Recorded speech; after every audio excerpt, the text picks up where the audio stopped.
I witness news కి స్వాగతం. బులెటిన్ల ముందుగా హెడ్లైన్స్ చూద్దాం. వర్షాల వల్ల పంటలు నష్టపోయిన రైతుల పొలాలను సందర్శించిన మంత్రి. రైతులను ఆదుకుంటామని హామీ ఇచ్చిన సీతక్క.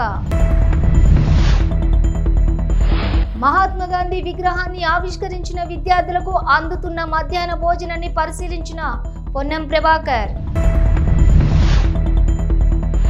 ఓడిన చోటే గెలవాలనుకున్న మంగళగిరి ప్రజలకు దగ్గరగా ఉండి విజయాన్ని సాధించా మంత్రి నారా లోకేష్. స్పెషల్ స్టేటస్ హామీ ఎక్కడా? విభజన హామీలను అటకెక్కించిన కూటమి ప్రభుత్వం. వైఎస్ షర్మిల ఘాటు విమర్శలు. బీఆర్ఎస్ పార్టీ ఆవిర్భావ రజతోత్సవ బహిరంగ సభ. భారీ జనం రావాలన్న మాజీ మంత్రి సిద్దిపేట ఎమ్మెల్యే హరీష్ రావు. పవన్ కళ్యాణ్ బ్లాక్ వద్ద అగ్ని ప్రమాదం. అప్రమత్తమైన అధికారులు విచారణకు ఆదేశించిన హోంమంత్రి వంగలపూడి అనిత. వర్షాల వల్ల పంట నష్టపోయిన రైతుల పొలాలను సందర్శించి వారి కష్టాలను పరిశీలించారు మంత్రి సీతక్క.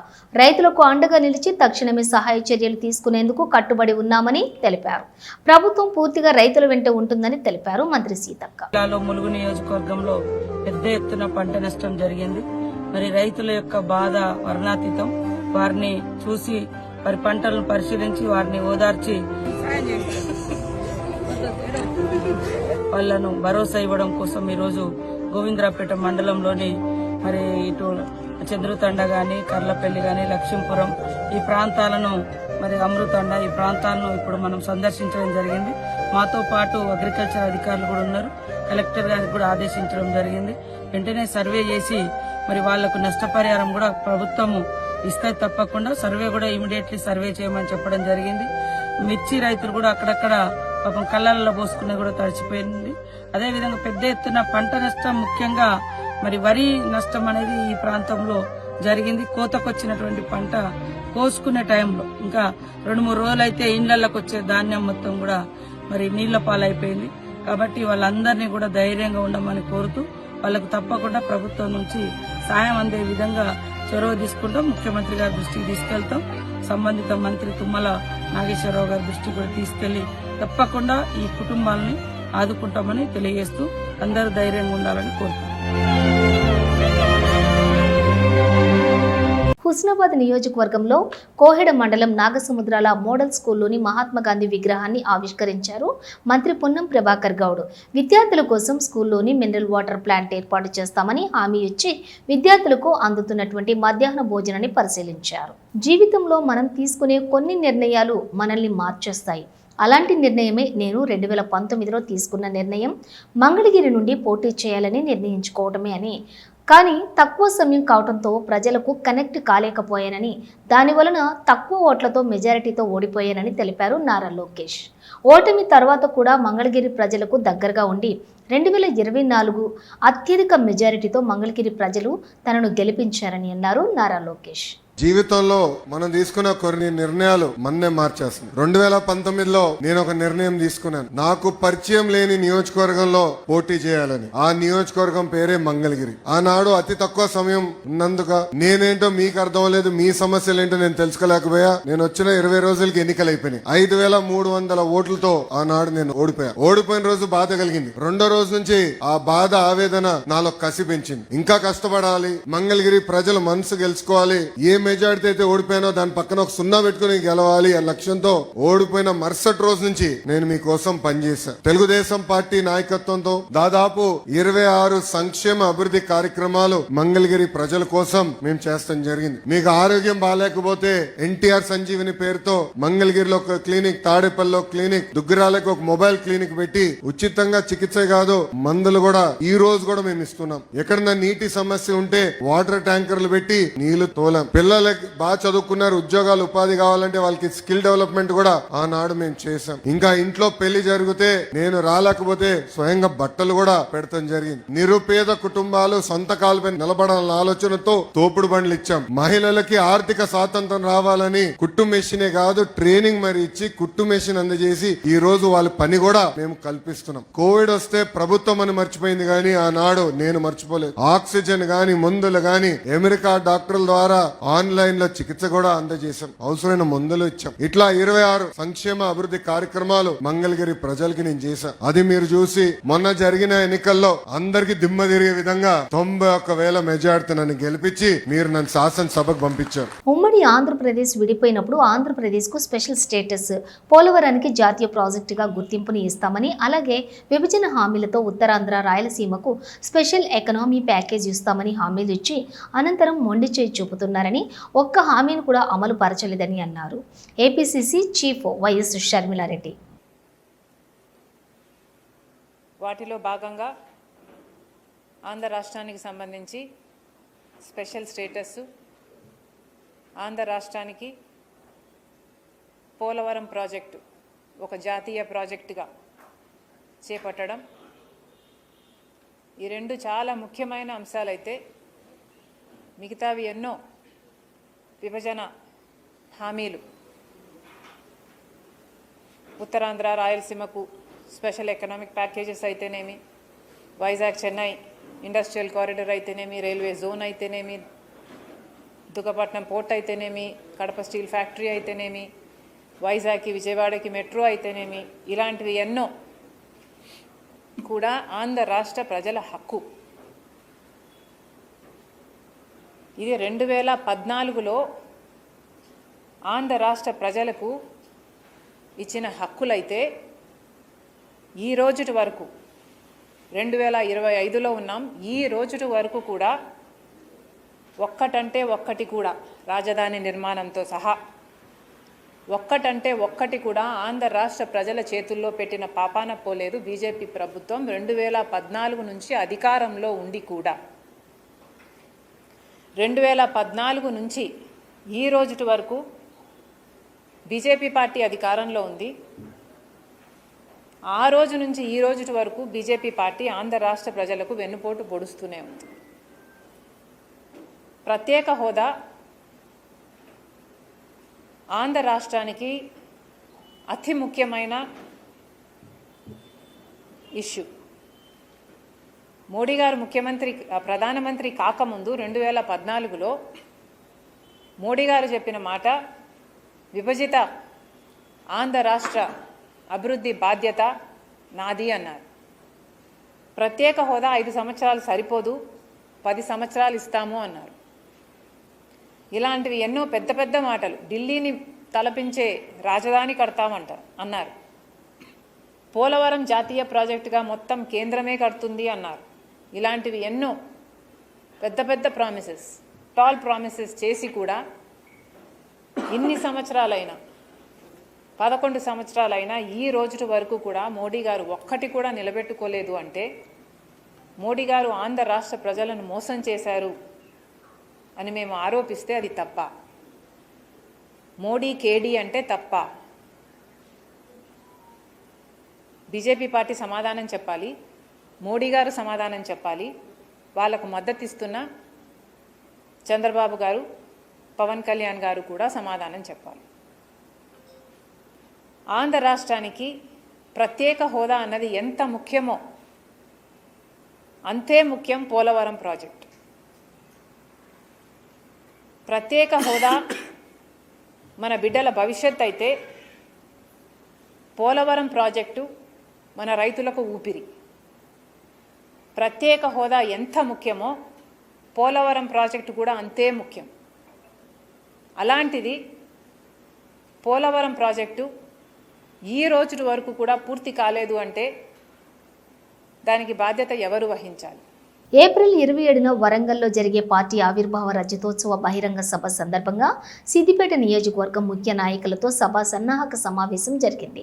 ఈ సందర్భంగా మాట్లాడుతూ మాజీ మంత్రి సిద్దిపేట ఎమ్మెల్యే హరీష్ రావు మాట్లాడుతూ సిద్దిపేటకు 25 ఏళ్ల గులాబీ జెండా కీర్తి ఉందని, పార్టీ పెట్టి లక్ష్యం సాధించి ఆ లక్ష్యంతో అద్భుతమైన అభివృద్ధి సాధించి దేశానికి ఆదర్శంగా నిలిచిన పార్టీ బీఆర్ఎస్ పార్టీ అని అన్నారు హరీష్ రావు. సిద్దిపేట నియోజకవర్గం నుండి 20,000కు పైన జన సమీకరణ ఉండాలని, పెద్ద ఎత్తున జనం తరలి రావాలని ఆయన కోరారు. ఈ కార్యక్రమంలోని నియోజకవర్గం ముఖ్య నాయకులు పాల్గొన్నారు.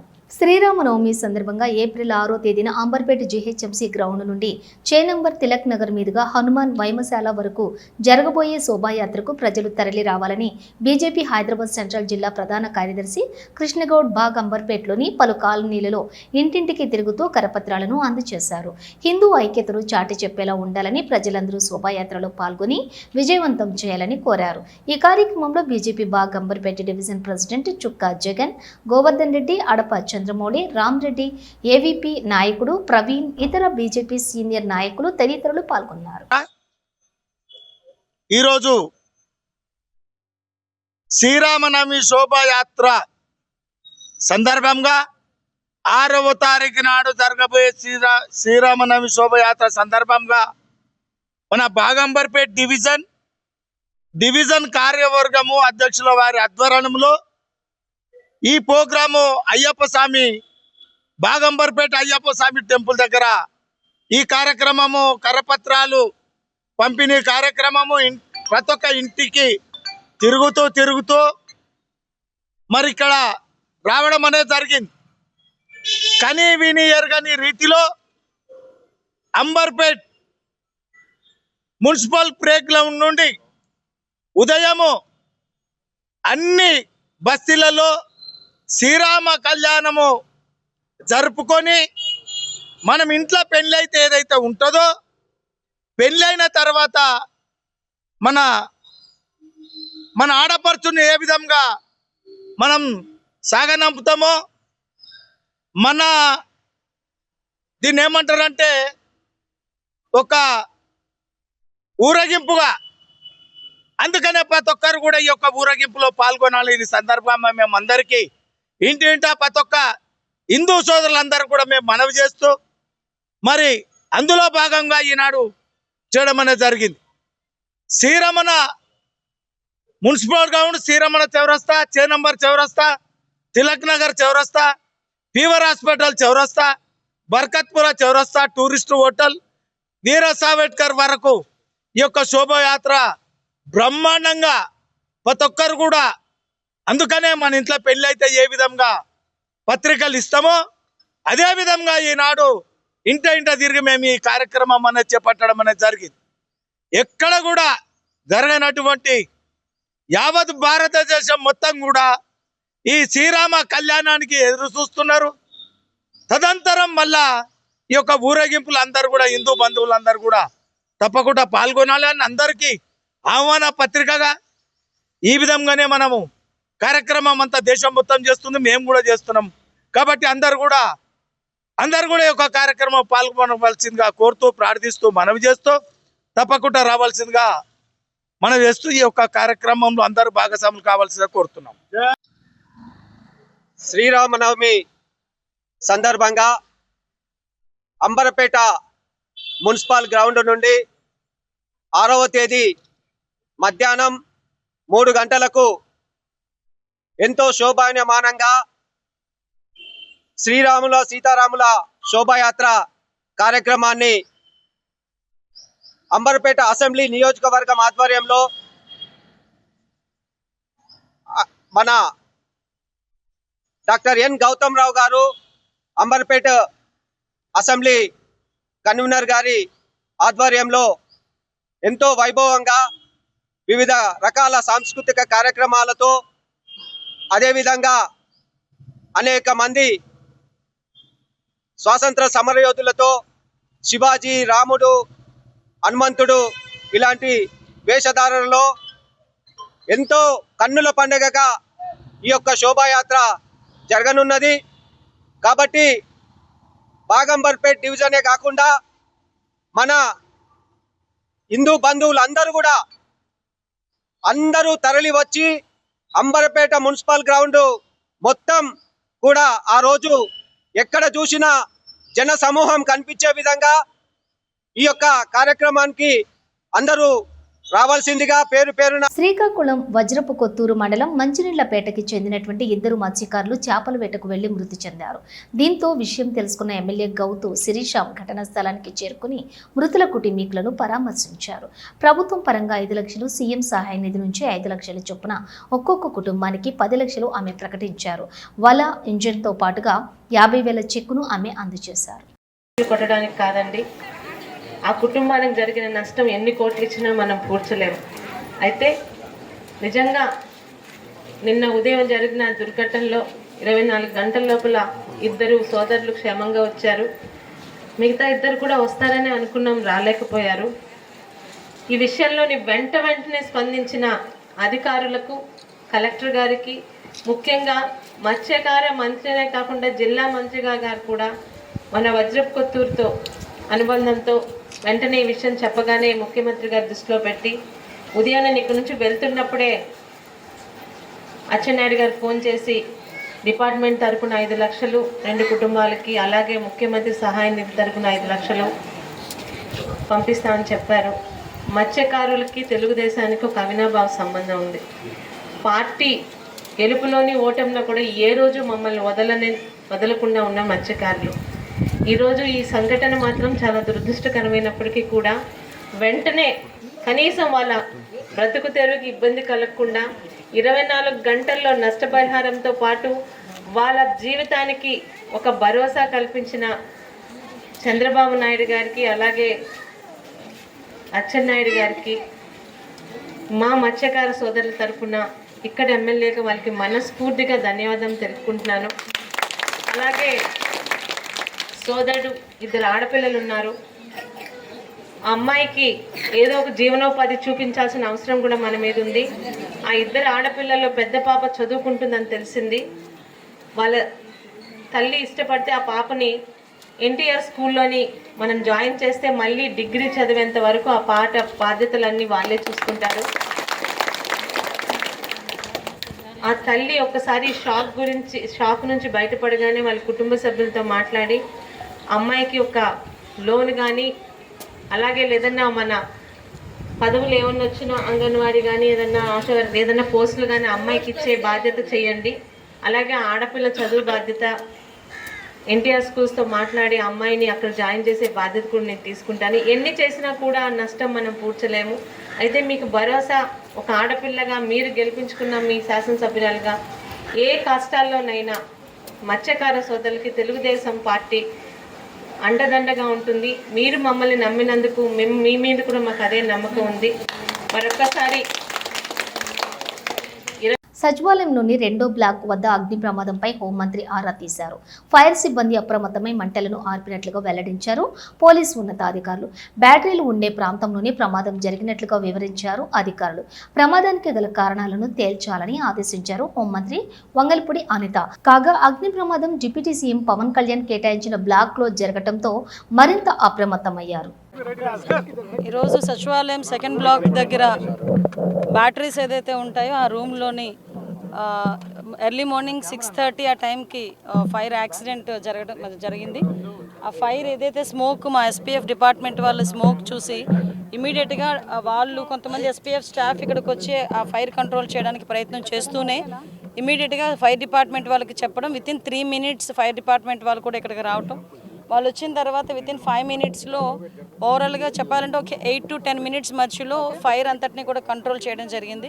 ఫర్దర్గా పెద్ద ప్రమాదమే తప్పింది అని అనుకోవాలి. ఎందుకంటే అక్కడ నుంచి కొంత స్మోక్ కూడా పైన ఉన్న ఫ్లోర్లోకి కూడా వెళ్ళటం, అక్కడ కొన్ని ఏసీలు పాట్ అవ్వటం, అదేవిధంగా బ్యాటరీలన్నీ కూడా కొంచెం ధ్వంసం అవడం కూడా జరిగినాయి. అవన్నీ కూడా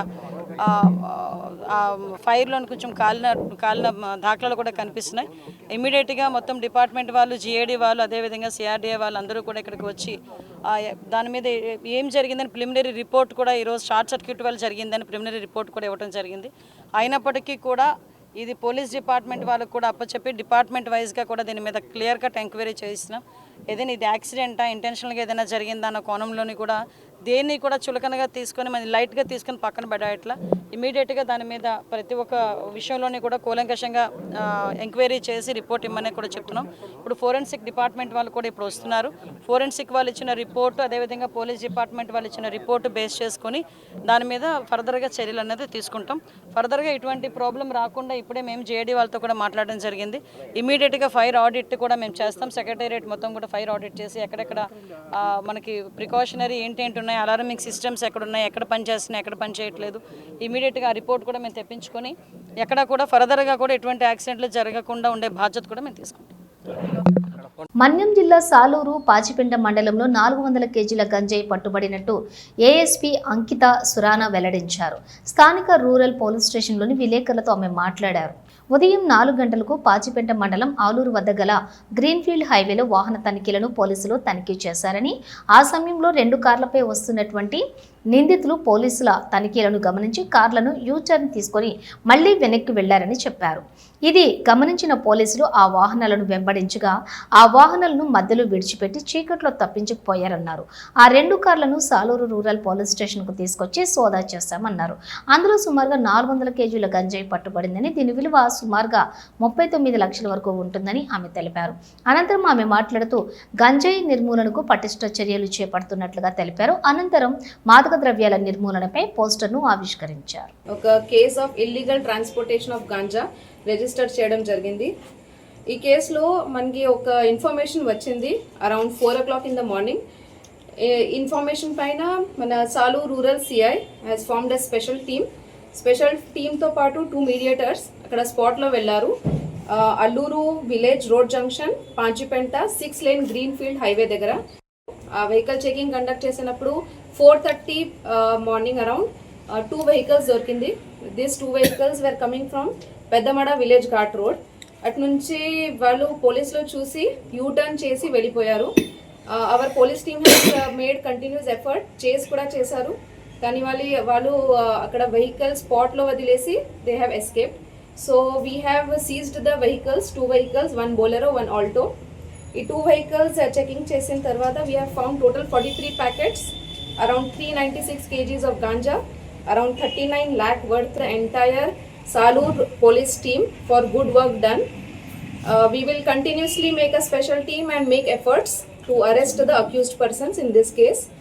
So especially I would like to appreciate the good work done by Salur police.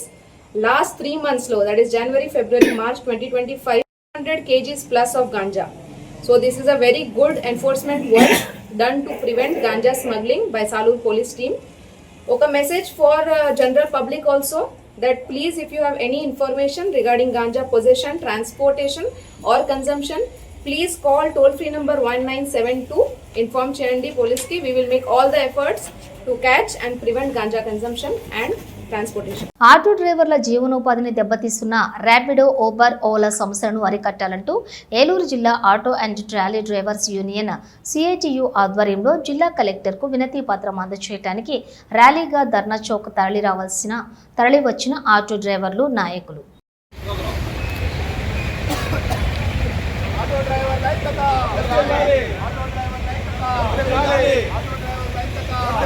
హెచ్సియులో జింకపై దాడి చేసి గాయపరిచాయి కుక్కలు. చెట్లు నరికివేయడంతో హెచ్సియు సౌత్ క్యాంపస్ హాస్టల్ వైపు వచ్చిన జింకపై దాడి చేశాయి కుక్కలు. జింకకు గాయాలు కావడంతో పశువుల ఆసుపత్రికి తరలించారు యూనివర్సిటీ సెక్యూరిటీ సిబ్బంది. అందరికీ నమస్కారం. రేవంత్ రెడ్డి గారు ఏదైతే చెప్పారో 400 ఎకరాలలో యూనివర్సిటీలలో ఎలాంటి వన్యప్రాణులు లేవని చెప్పేసి బెస్ట్ ఎగ్జాంపుల్. డీర్ అనేది కుక్కలు అటాక్ చేయడం వల్ల నేలమట్టం అవడం జరిగింది. చూడండి, యూనివర్సిటీ టీం కూడా, యూనివర్సిటీ సెక్యూరిటీ కూడా దీన్ని రెస్క్యూ చేస్తున్నారు. మనం చూసుకున్నట్లయితే 400 ఎకరాలు ఏదైతే ఉన్నాయో బుల్డౌజ్ చేయడం కారణం వల్ల డీర్లు అనేది చనిపోవడం జరుగుతుంది క్యాంపస్ లో. ఆ 400 ఎకరాల్లో ఉండాల్సిన డీర్స్ స్టూడెంట్స్ ఉన్న ప్లేస్ లోకి రావడం వల్ల క్యాంపస్ లో ఉన్న డాగ్స్ వాటిని అటాక్ చేస్తున్నాయి. దానివల్ల ఈ నేలమట్టం అవడం జరిగింది. డాగ్స్ వాళ్ళు అటాక్ చేయడం జరిగింది. ఇక్కడ బ్లడ్ కూడా బ్లీడ్ అవుతుంది. తెలంగాణ ప్రజల్ని మోసం చేసిన రేవంత్ రెడ్డి చూడు ఎట్లా జరిగిందో. డీర్ మనం డైరెక్ట్ గా విట్నెస్ చేయొచ్చు. డీర్ అనేది అసెంబ్లీ సాక్షిగా ముఖ్యమంత్రి గారికి ఇలాంటి జింకలు కనబడతలేవు యూనివర్సిటీ ఆఫ్ హైదరాబాద్ లో. 400 ఎకరాల ఆ భూమిని బుల్డోజ్ చేయడం కారణంగా ఆ జింకలు ఎక్కడ పోవాలో తెలియక యూనివర్సిటీ విద్యార్థులు ఉండే హాస్టల్ దగ్గర తిరుగుతూ ఉంటే ఆ కుక్కలు అటాక్ అయ్యాయి. బులెటిన్ ముగించే ముందు హెడ్లైన్స్ మరోసారి.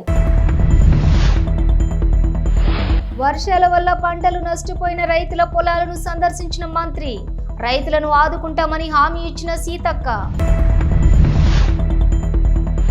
మహాత్మా గాంధీ విగ్రహాన్ని ఆవిష్కరించిన విద్యార్థులకు అందుతున్న మధ్యాహ్న భోజనాన్ని పరిశీలించిన పొన్నం ప్రభాకర్. ఓడిన చోటే గెలవాలనుకున్న మంగళగిరి ప్రజలకు దగ్గరగా ఉండి విజయాన్ని సాధించా మంత్రి నారా లోకేష్. స్పెషల్ స్టేటస్ హామీ ఎక్కడా? విభజన హామీలను అటకెక్కించిన కూటమి ప్రభుత్వం. వైఎస్ షర్మిల ఘాటు విమర్శలు. బీఆర్ఎస్ పార్టీ ఆవిర్భావ రజతోత్సవ బహిరంగ సభ. భారీ జనం రావాలన్న మాజీ మంత్రి సిద్దిపేట ఎమ్మెల్యే హరీష్ రావు. పవన్ కళ్యాణ్ బ్లాక్ వద్ద అగ్ని ప్రమాదం. అప్రమత్తమైన అధికారులు విచారణకు ఆదేశించిన హోంమంత్రి వంగలపూడి అనిత. ఇవి బులెటిన్ విశేషాలు. మరో బులెటిన్తో మళ్ళీ కలుద్దాం. అంతవరకు చూస్తూనే ఉండండి న్యూస్.